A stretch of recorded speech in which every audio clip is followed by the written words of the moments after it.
ये आदमी आप देख सकते हो कि अल्लाह अल्लाह कर रहा है और इस घोड़े को देख भी रहा है, शायद उसको तवज्जो कर रहा है, तो अल्लाह अल्लाह करते सर हिला रहा है तो वो घोड़ा भी सर हिलाना शुरू कर देता है, यानी उस पर अल्लाह अल्लाह का ज़िक्र असर कर रहा है और उसका इस आदमी का तवज्जो उस पर असर कर रहा है। तो यहाँ पर मैं उनका आवाज़ भी सुना देता, लेकिन उनके साथ साज़ लगा हुआ था इसीलिए नहीं सुनाया। तो ये आप देख सकते हो ये आदमी शायद नक्शबंदी सूफ़ी है, क्योंकि नक्शबंदी हज़रात ही अल्लाह अल्लाह करते हैं और तवज्जो भी करते हैं। तो ये आप देख सकते हो।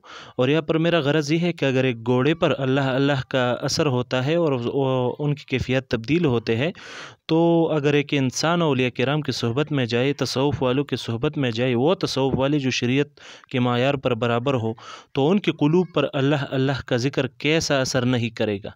जब एक घोड़े पर असर कर सकता है और घोड़े की कैफ़ियत तब्दील करा सकता है, तो एक इंसान की कैफ़ियत क्यों कर तब्दील नहीं होंगे।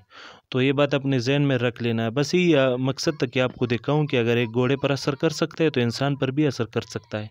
तो इस तरफ तवज्जो करना चाहिए। अहलुल्लाह औलिया किराम अहले तसव्वुफ़ के साथ ताल्लुक़ बनाना चाहिए। ऐसे औलिया किराम, ऐसी सूफिया, ऐसे अहल तरीक़त जो शरीयत के मायार बराबर हो, उनके साथ ताल्लुक़ रखना चाहिए, जैसा कि सिलसिले आलिया सैफ़िया मुबारक। अस्सलामु अलैकुम व रहमतुल्लाहि व बरकातुहू।